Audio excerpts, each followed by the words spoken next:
morning sun shines on the gleaming hide of a muscular ranch horse. The aroma of bacon and coffee drifts from the wood cook stove at a cow camp. Silver spurs jingle as the men and women of the West get set for another day in the saddle. From the heart of Canada's finest ranching country, this is the Spirit of the West with rancher and horse trainer Hugh McLennan and his collection of music, poetry, and conversations with the folks who live and work with horses and cattle in the Spirit of the West.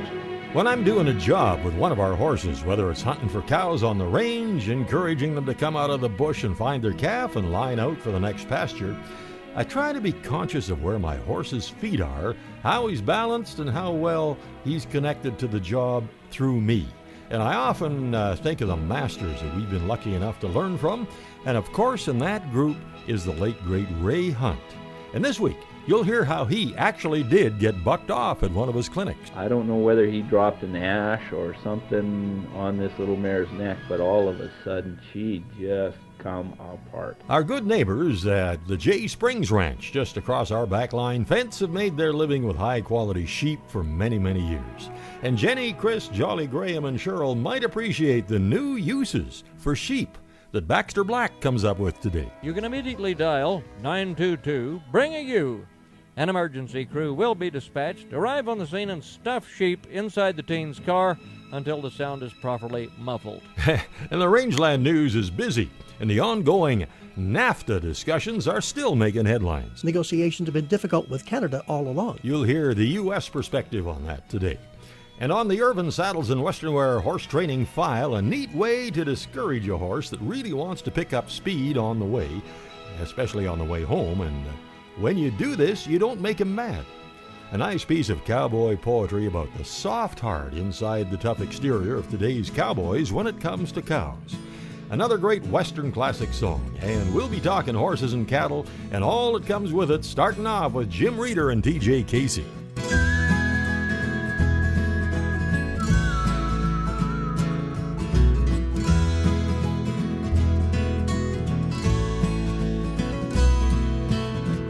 Swollen higher, boys, we gotta get them cattle across. And it's raining like the Dickens, boys, and I can hear the cattle boss. It's thundering and lightning, so get aboard your horse. The river's swollen higher, boys, we gotta get them cattle across.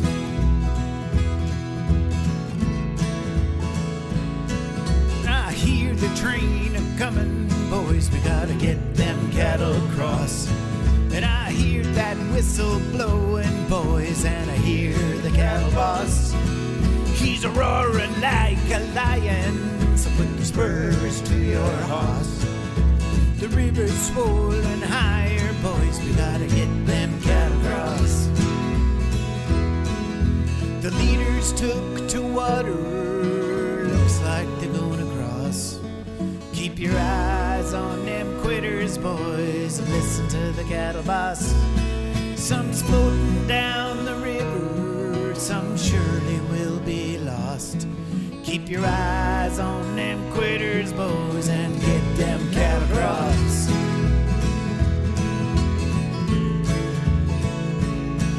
Yodelay.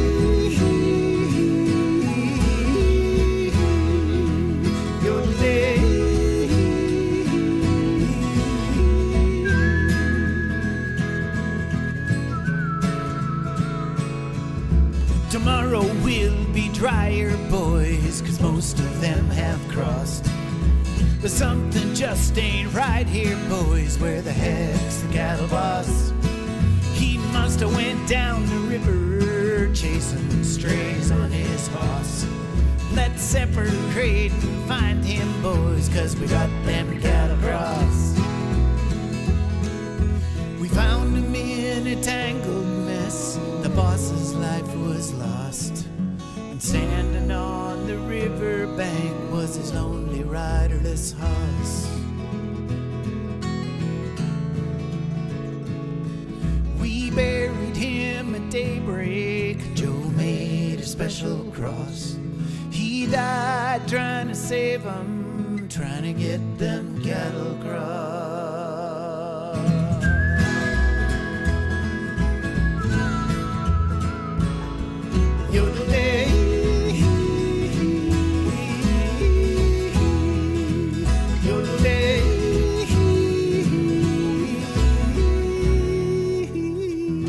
at the main event in Red Deer in April, a guy came up to the round pen at the announcer's booth there and introduced himself, and he looked pretty familiar. Turns out it was Larry Bronson, longtime cowboy and horse trainer, that I'd interviewed in either Nanton or Claresholm back in 1999.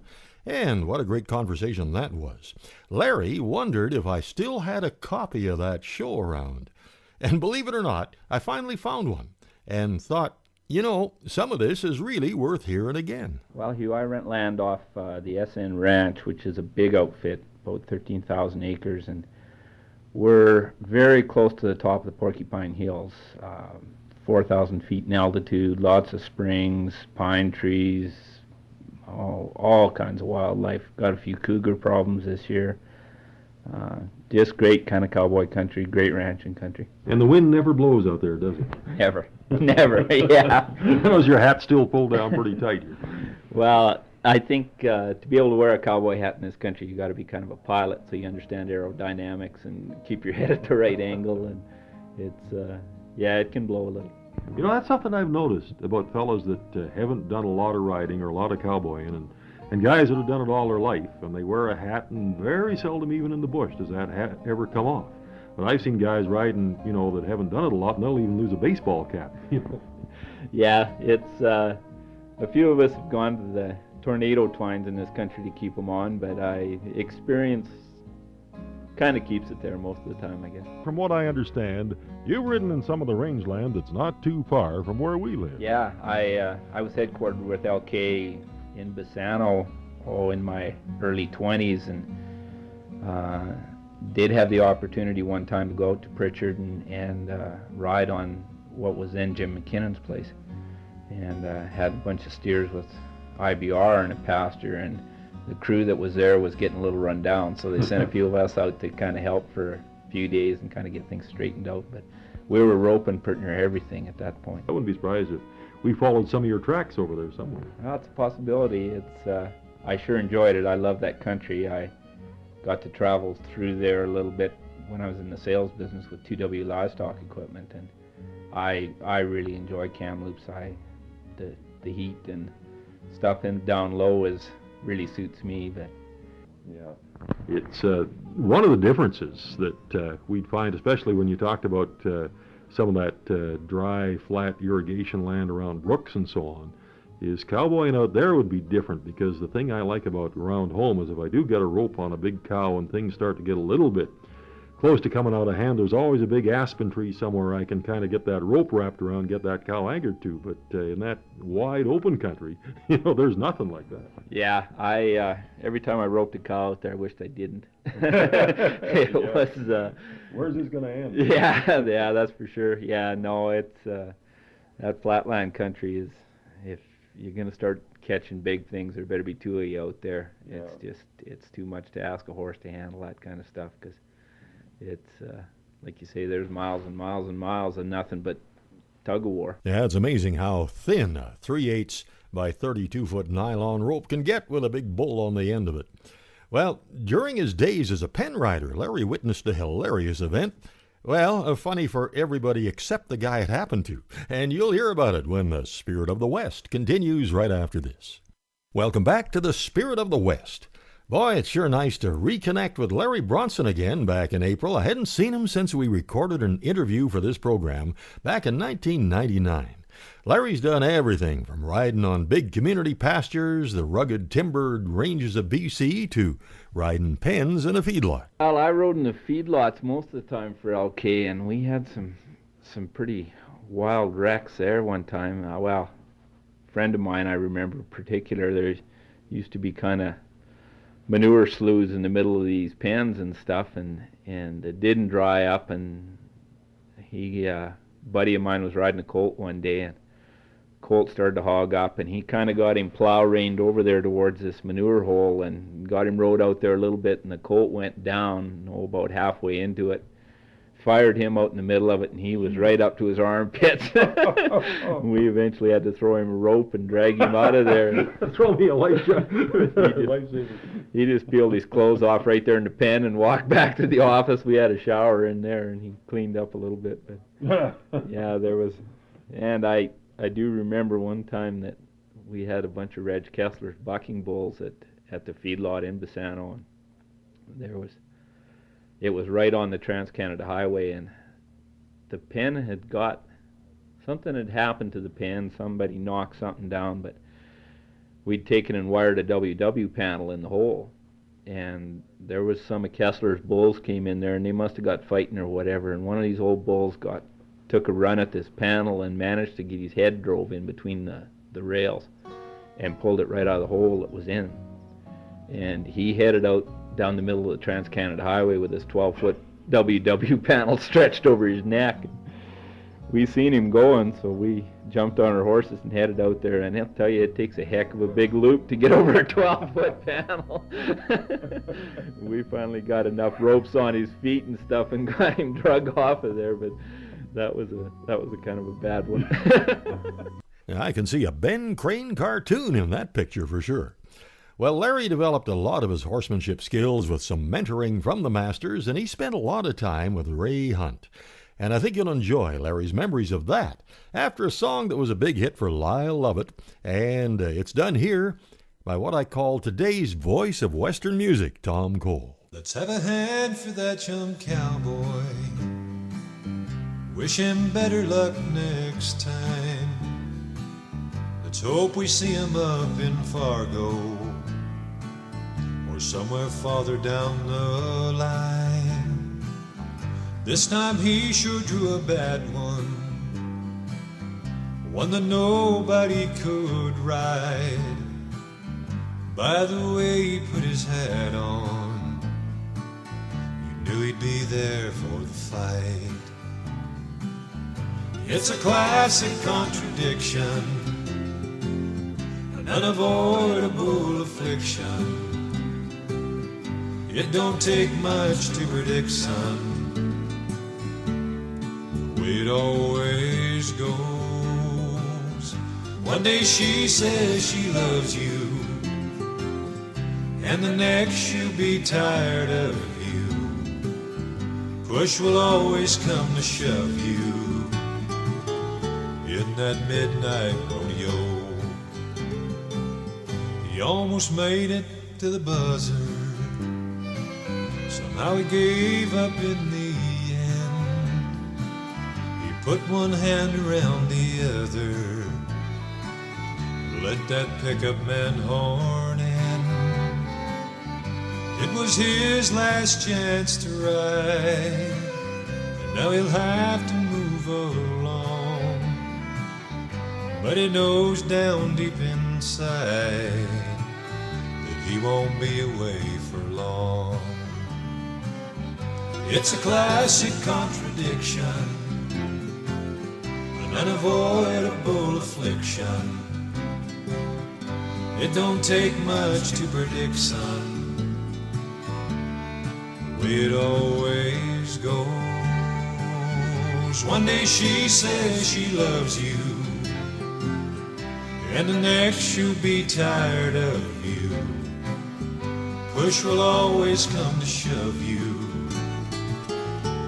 in that midnight rodeo. Let's have a hand for that young cowboy. Wish him better luck next time. Let's hope we see him up in Fargo or somewhere farther down the line. Well, I've often said even a bad day horseback beats a good day doing just about anything else, and I guess to spend most of your working days in the saddle without getting burned out on it, you really, I think, need to be born with a love of good horses. And it could be genetic. I don't know. Anyway, if there is such a gene, Larry Bronson thinks he might have it. Well, I've always been a real horse lover, and I guess that started right from the 4-H system when I was a kid. But in my early 20s, I was fortunate enough to run into Ray Hunt, and he was still, at that point, I don't believe he'd been to Canada. I went to my first clinic in North Dakota and had the desire to do it. I was getting on a bunch of colts and getting bucked off and kicked and bit and run over, and all the good old traditional ways of doing things. And I knew there had to be something a little better, and had heard about Ray and went down there. And the minute I saw him work and experienced that first ride on a colt with nothing on its head and saw the results, I was hooked. Yeah. The light went on for you. You bet. And I chased Ray around I managed to get to 5 clinics that year, and then I eventually ran out of money, but Ray was decent enough at one point to tell me the last clinic I went to, he's not a real people person. He says what's on his mind, and that's just kind of the way it is. And he, after the clinic was over, he said, "You've been to quite a few here this year, and you picked up quite a little." He said, "You just need to go home and grow up." And I was kind of shocked and hurt a little bit, and I thought, gee whiz, but there wasn't any way he could have said it better to me. I was 23 years old and all full of pea and vinegar, and I just needed to go home and get on horses, and I did. And I think he knew that I wasn't going to quit, that it was what I was going to do, and he said the right thing at the right time to me, and I've never been back to a clinic since. Coming right up, Baxter Black has some pretty innovative new uses for sheep. And we'll look at the newest and maybe the most exciting event yet at the Calgary Stampede. And then it's the Rangeland News when the Spirit of the West continues right after this. Howdy, friends. This is Baxter Black on Spirit of the West with Hugh McLennan, with a little peek at only use can prevent wildfire. Ladies and gentlemen and followers of cowboy humor, I have carved another book from my funny bone, guaranteed to tickle your humorous. Sorry. The title is Scrambled Wisdom. Almost isn't is it? Which almost makes sense. Regardless, it's almost $20, only $19.95 plus shipping. Call 800-654-2550 or online at baxterblack.com. Here's a joke. What did he get on his IQ test? Drool. We have long known the sheep to be a two-purpose animal, meat and wool. But now the Nevada Extension Service is finding another purpose, fire control. Practicing a technique successfully used in California and British Columbia, the Nevadans are using a high-density, short-duration grazing method to mow the fire-prone grass and sagebrush. Their motto, only use can prevent wildfire. When I first heard about the project involving sheep used in fire control, I had a moment's difficulty picturing the scene. Were they flying in low and dropping woolly beasts on hot spots? Were they fitting them with gas masks and shovels and then parachuting lambs into the forest? No, of course not. The sheep simply eat everything in sight, so nothing is left to burn.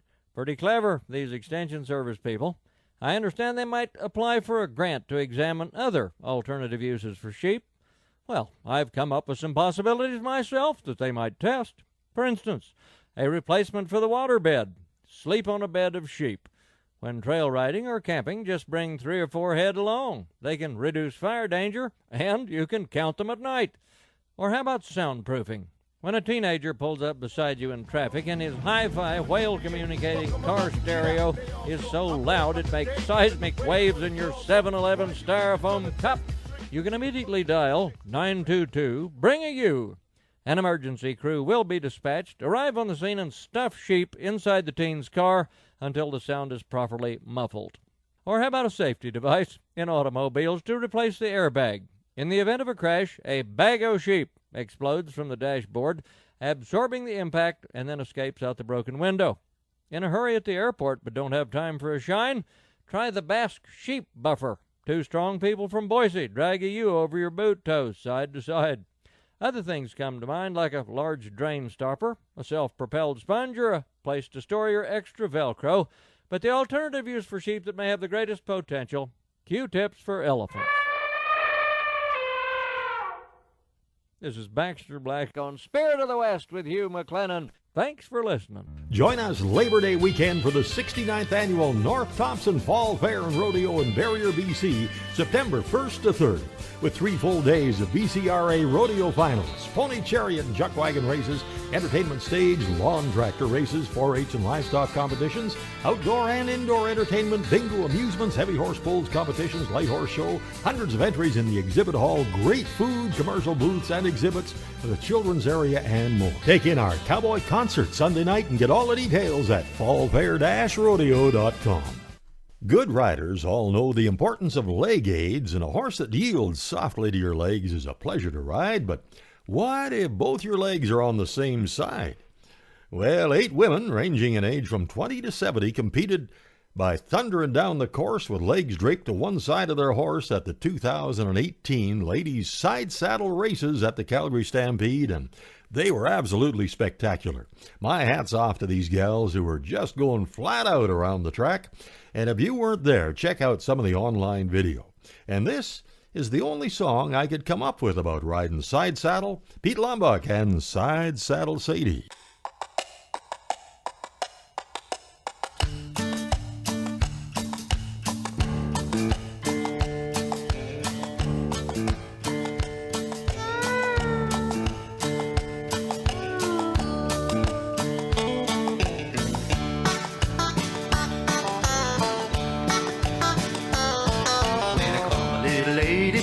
Saddle Sadie nearly everyone will ask me why.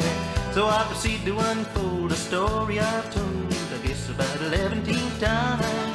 I was working on a guest ranch high in the mountains in the tall, cool, shady pines, where a lot of city people used to come and take in a little bit of that country life. When the side saddle Sadie, booty, red-headed lady flashed her big green eyes at me, I did a double take and had to pinch myself to make sure I wasn't having a dream. Well, I knew I was gonna have to make the lady love me, so I started into laying out plans. And in a week or 10 days, I had side saddle Sadie eating candy right out of my hand. We saddled up and headed on a moonlight ride. I had a runaway scene all set. So like a noble hero risking my own life, I'd have to save her from certain death. We'd ridden out a ways, and when we came into a clearing, it was time to get the game underway. So I showed her how they used to ride side saddle back yonder in a good old day. Well, her horse took off like a shot out of a cannon, but it didn't go at all like I planned. 'Cause when Smokey broke in two and went to pitching Hugh trouble and the battle was on, Miss Sadie hung on and went to fanning that caballo in the old-fashioned rodeo style. And when the dust finally settled as if nothing had happened, she come riding him in with a smile. And when the dust finally settled as if nothing had happened, she come riding him in with a smile. And I called my little lady side saddle Sadie, nearly everyone will ask me why. So I proceed to unfold a story I've told, I guess about 11 times.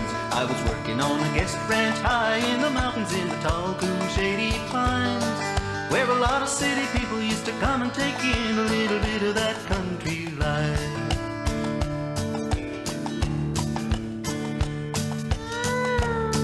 Okay, you bow-legged rock rider, you think you can handle another ride?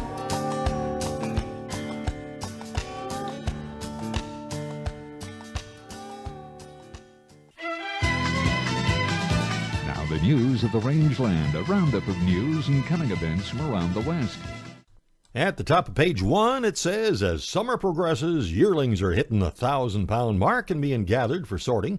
Calves are looking as good as I've ever seen them in a long time, and the fall markets, well, maybe. But I wonder how much the NAFTA, North American Free Trade Agreement, negotiations will affect them. It's been a roller coaster for quite a while, and Gary Crawford has more. When it comes to getting a 3-way U.S., Mexico, Canada, North American Free Trade Agreement done this summer, I don't know whether we're going to get an agreement, and it depends on everybody being reasonable. U.S. Trade Ambassador Robert Lighthizer being very frank with senators in an appropriations subcommittee hearing this week, and he said he thinks we're close with Mexico, but if an agreement in principle actually comes about soon, there are timing issues. If you assume that it's going to be signed by the current president of Mexico, President Peña Nieto, and he's out on December 1st, then you move back 90 days because we can't sign until we have agreement in principle 90 days before. which would mean that agreement would have to be ready next month. That's due to the U.S. Trade Promotion Authority law, which guarantees Congress a certain amount of time to review an agreement before ratifying it. And, of course, after December 1st, then the U.S. has a totally different Mexican administration to deal with. Plus, Lighthizer says negotiations have been difficult with Canada all along. Gary Crawford for the U.S. Department of Agriculture, Washington. And as Paul Harvey used to say, just so you don't run out of things to worry about, strong global demand and a looming North American harvest could send diesel prices higher in the coming months. According to one energy analyst in Chicago, farmers may want to buy some fuel before the prices get too high. Supplies of diesel are currently below the 5-year average, and a crunch could be felt by the end of the year, they say. On November the 4th, the U.S. is expected to halt imports of Iranian oil after U.S. President Donald Trump withdrew the country from the Iranian nuclear deal. Prices for diesel across the prairies were generally in the $1.21 to $1.25 per liter range, Canadian dollars, as of July 25th. The recent rise in crude oil prices has provided some upward momentum for the market, and back in early September, prices were in a range of 95 to 95 cents in Western Canada. Canadian diesel prices don't tend to move in lockstep with their American cousins, but the experts say they will eventually follow the direction of the U.S. market. In 2007, the National Reining Horse Association Hall of Fame Committee initiated the NRHA Dale Wilkinson Lifetime Award, supported by the Reining Horse Foundation. And every year, the board of directors and past Hall of Fame inductees vote to approve a worthy candidate for recognition.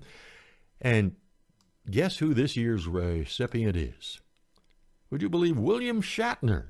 Not only has he raised thousands of dollars for various charities, he's introduced reining to other celebrities.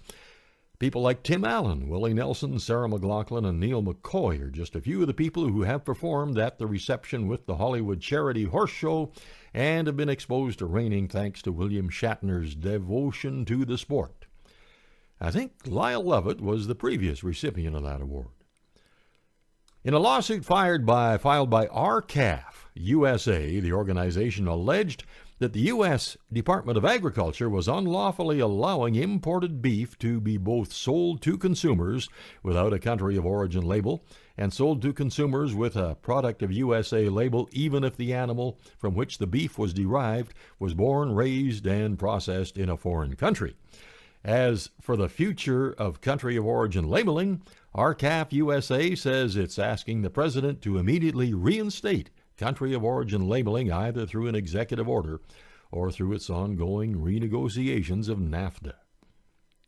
Well, the amazing Western Spirit Band, my guitar-picking little brother Jim, and the finest bass player in all the West, Uncle Mike, will be with me at the Old McDonald's Music Festival. That happens September 7th and 8th at Old McDonald's Farm near Erskine, Alberta, right on the south shore of Buffalo Lake. That's where my wife Billy learned how to water ski when she was just a teenager. And a few years later, she found it was a lot easier doing it behind a boat. And the only way you can get tickets to the Old McDonald's Festival is by calling this number, 403-742-6603. And important news from the BC Livestock Producers Co-op at the Kamloops Yards. The September 7th, 2018 Kamloops Horse Sale has been canceled due to conflicting events. The next sale, regular cattle sale at the Kamloops Yards, August 21st. It's a special yearling and regular sale, and then another one August 28th. August 30th at Williams Lake, the regular sale, and August 31st, the regular sale in Vanderhoof. You can get all the information at bclivestock.bc.ca. Meanwhile, over at the Innisfail Auction Market, lots of yearlings coming in now, and if you want to book your cattle, give them a call. The number to call is 1-800-710-3166, and there are, of course, regular cattle sales every Wednesday, and you can get all the details on upcoming sales at InnisfailAuctionMarket.com. Long-time business operated so well by the Danes family, who do so much for that community. And that takes us down to the final item, and this whole thing was totally innocent. I witnessed it, and it's absolutely true. And I hope we don't cross the line here. But quite a while ago, we were helping one of our good neighbors sorting yearlings that he'd pastured for a real nice couple that had a ranch across the river. And they were hard-working folks, and the summer had been particularly hectic for 'em. And we had a bunch of yearling steers and heifers all mixed up in the corrals and getting started on sorting them. And my neighbor asked, innocently enough, "So, what are we doing about sex?" And the guy with a weary look on his face said, "Oh, not much lately." And that's the Rangeland News. Coming up on the Irvin Saddles and Western Wear Horse Training File, something that helps the horse that really gets pushy when you head for home. And more from Larry Bronson when the Spirit of the West continues right after this. Welcome back to the Spirit of the West. When you're out with another group of riders, a couple, or maybe just one partner, and you've made a few miles on the trail, when you turn around and head for home, most horses will pick up some energy, and some of them can turn into a handful, pulling on the rider's hands and trying to speed up. I'll go over a method that works way better than pulling constantly on the reins or circling them back or trying to discipline the horse. That's on the Urban Saddles and Western Wear Horse Training File, and Larry Bronson describes seeing the legendary Ray Hunt getting bucked off. Coming right up after another good one from the Rockin' W Wranglers.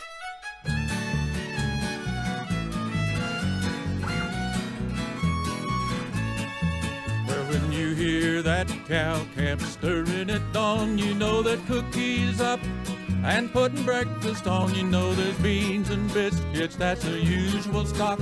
And he's wiping out those 10 plates with an old dirty sock. He's got some coffee boiling in a 2-gallon pot and some bacon sizzling on a fire that's too hot.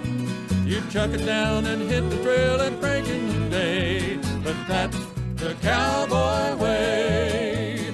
Riding, roping, always hoping for that long trail's end. True love smile another mile to water round the bend.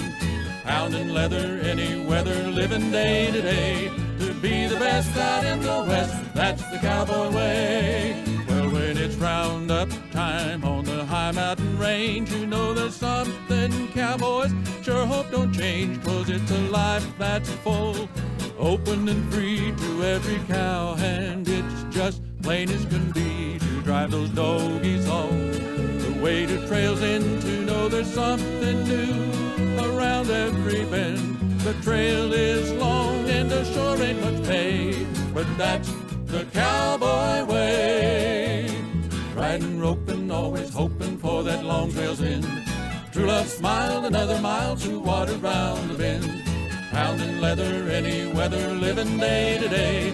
To be the best out in the West, that's the cowboy way. To sit around the fire with the crew late at night and see their faces glowing in the firelight, telling tales of trail drives from days gone by, and hear a ghost rider still up there in the sky. Take one last look at those stars, they better turn in, because at break of day it all starts again.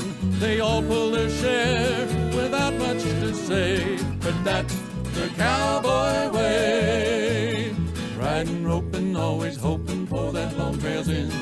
True love smiled another mile to water round the bend. Pounding leather, any weather, living day to day. To be the best out in the West, that's the cowboy way. To be the best out in the West, that's the cowboy way.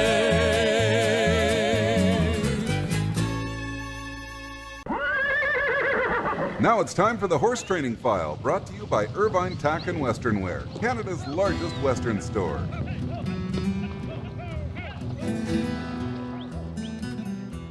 At Irvin Tack and Western Wear, you won't find this. Change rooms? Change rooms? This ain't no 5-star resort, Miss Prissy Pants. But you will find this. Change rooms are right over there. I'll be here when you're ready. So saddle up for Irvin's today. They'll get you suited up for all the rodeo fun all summer long. Boots, belts, jeans, shirts, hats, and accessories. Best selection from Canada's largest Western store, exit 305 off Highway 2 by Crossfield. Don't just wear it, live it. Irvin Tack and Western Wear.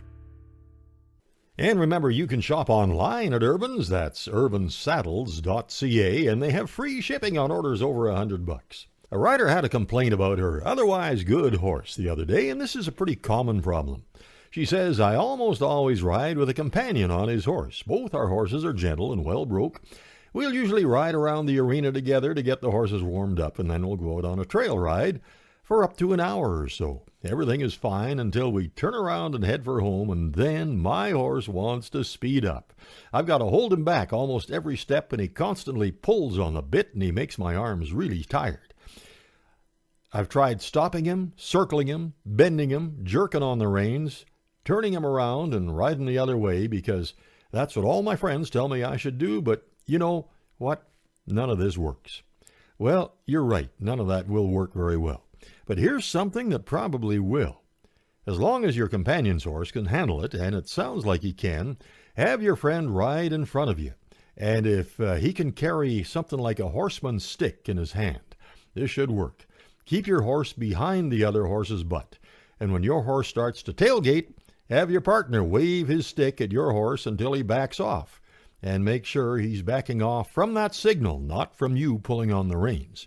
You see, as long as his mind is on going home or going closer to that other horse, the more you pull on him, the more he'll resent you and try and connect to that other horse.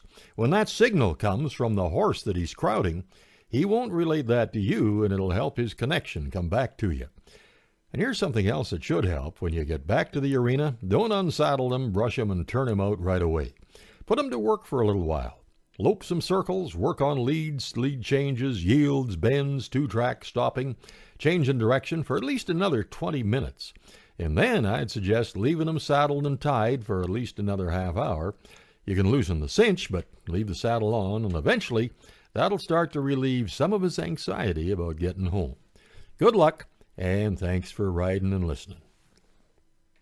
For Irvin Saddles and Western Wear, that's the Horse Training File. Something we found really helps the health of our horses is that daily feeding of Hoffman's Horse Ration, and you can find out all about it at hoffmanshorseration.com. Join us Labor Day weekend for the 69th Annual North Thompson Fall Fair and Rodeo in Barrier, BC, September 1st to 3rd, with 3 full days of BCRA rodeo finals, pony chariot and chuck wagon races, entertainment stage, lawn tractor races, 4-H and livestock competitions, outdoor and indoor entertainment, bingo, amusements, heavy horse pulls competitions, light horse show, hundreds of entries in the exhibit hall, great food, commercial booths and exhibits, the children's area, and more. Take in our cowboy concert Sunday night and get all the details at fallfair-rodeo.com. 69 years, man, that's always a wonderful family fair, and boy, that's going to be a great rodeo this year. Well, you know, being at a Ray Hunt clinic is something most riders won't forget. I did watch one or two as a spectator, and the way Ray rode colts, I didn't think he'd ever get bucked off, but Larry Bronson remembers one time. I saw Ray come off a couple times. Saw him ride a lot, you know, where he just sit there like he was glued to him. But I was at a cow working clinic, I believe in Tabor. He's riding a little red roan, about a 3-year-old pretty little filly, and Ray was smoking at that time and rolling his own. And he had his McCarty hanging over the horse's neck and everything. He's got his makings out there, and he's building a cigarette and instructing somebody on where to be to work this cow properly. And I don't know whether he dropped an ash or something on this little mare's neck, but all of a sudden she just come apart. Something had to have bit her, or I don't know what it was. And he's busy dropping papers and tobacco and stuff and matches in and trying to reel up his McCarty, and he probably about 4 jumps he was still on her, and then she sucked back, and just there was no way he was staying there. And he come off and lit on his feet with his, and just in complete control. I never saw anybody get bucked off as well as that in my life. And he'd made a tremendous ride for 4 or 5 jumps to get there, but he always, his mind is always in control, and he knows what's going on, and he just, you know, it seems so natural. Great story. He's just so glad to see Larry Bronson again. I hope we can visit again before too long. You know, I've been playing the music of Lonnie, Jack, and Joe, the Sons of the San Joaquin, ever since we began this program back in 1992. And at this point, Joe's 87, Jack's 85, and Lonnie the Kid is 62. But they still sound great.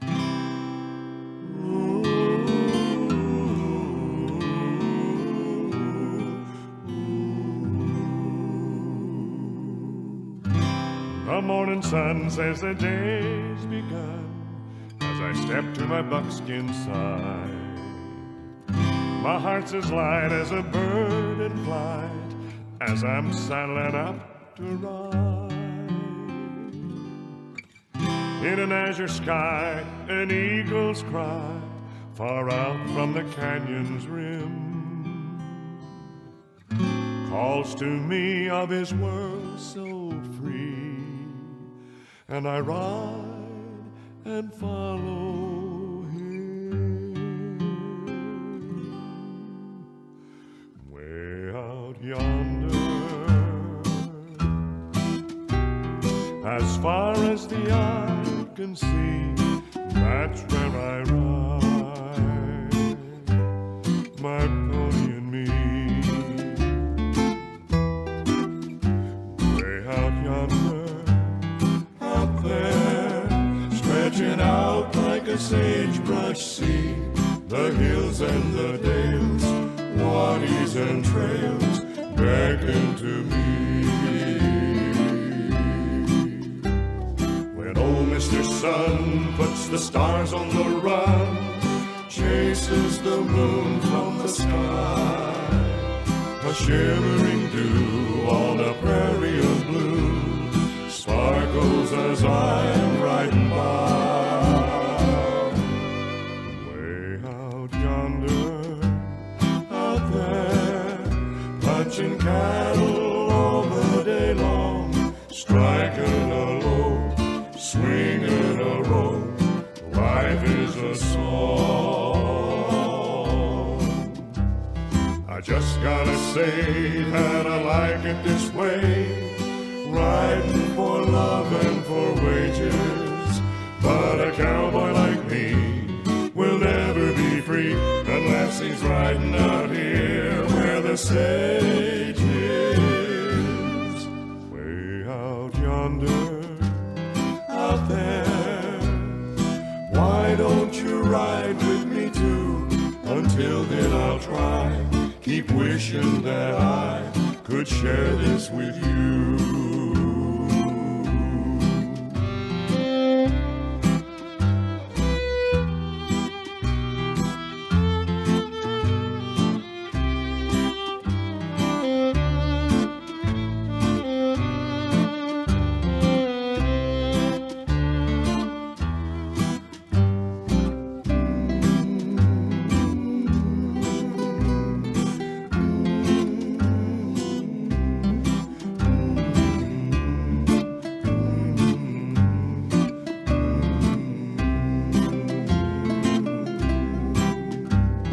I just gotta say that I like it this way, riding for love and for wages. But a cowboy like me will never be free unless he's riding out here where the sage is. Way out yonder, out there, I'm building a dream for two, just a dream in my dreams, scheming my schemes and beckoning you. Just a dream in my dreams, scheming my schemes and beckoning you.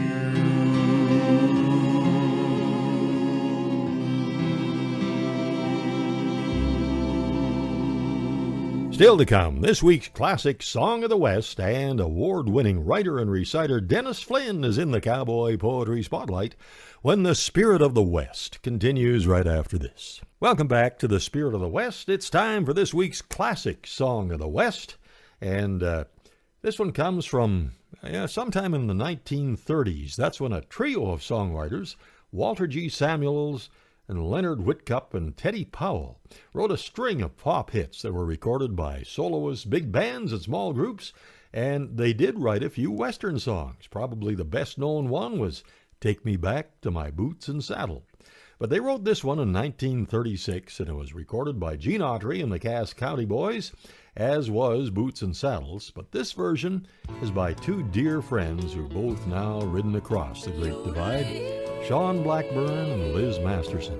this week's classic song of the West, Blazing the Trail to My Home. I'm blazing the trail to my home.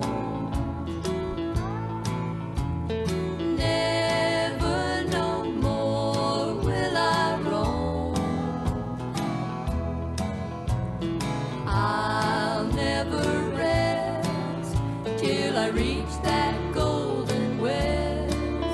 I'm blazing the trail to my home. My bronc knows where I'm heading for, to meet up with my pals once more. Can't wait till I see the thundering herd go by. I'm blazing the trail to my home. Giddy up, ride 'em, cowboys ride. Yippee-yay, yippee-yay, home to the great divide. I'm blazing the trail to my home. Never no more will I roam. Give me that range where a friend will never change. I'm blazing the trail to my home.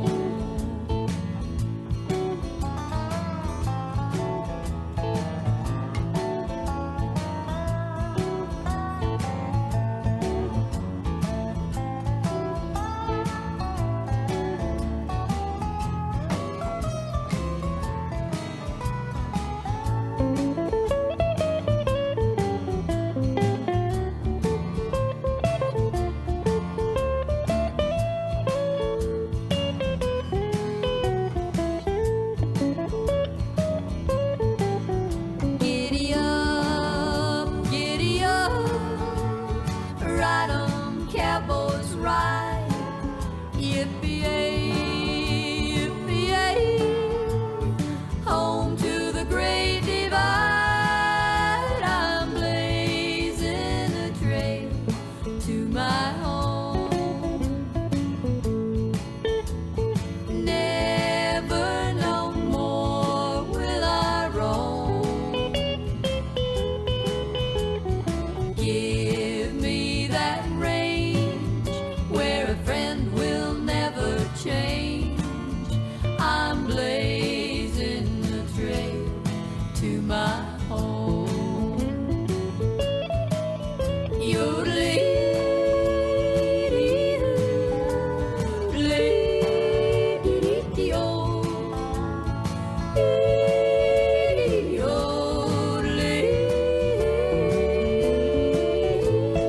I met Dennis Flynn at the National Cowboy Symposium in Lubbock, Texas back in 2000, where we both received Will Rogers Awards, and his was for poetry like this. I sure don't know where folks get those strange notions that cowboys don't experience the softer emotions.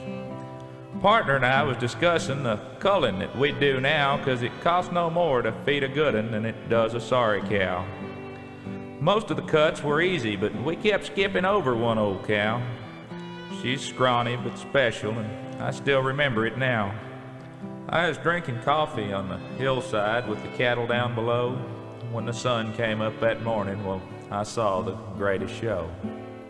A new cow we'd bought was calving, bringing new life to our land, and as the sun rose in our valley, I watched the mama and baby stand.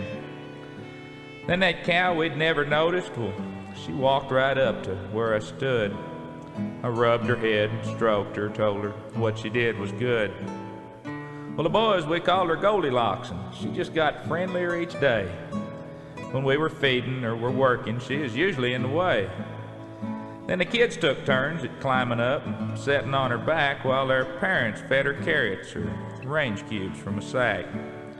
I said we ought to ship her, but it won't be the same if she ain't around. Then stood and stared at my boot toes and shuffled and kicked the ground.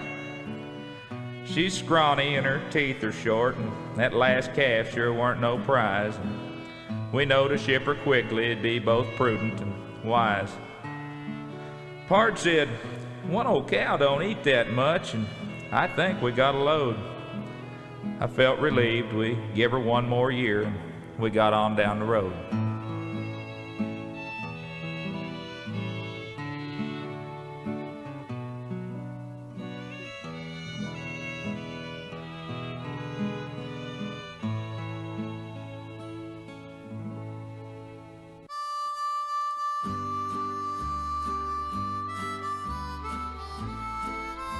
Yeah, we used to name some of our cows, but I don't think we ever had one called Goldilocks.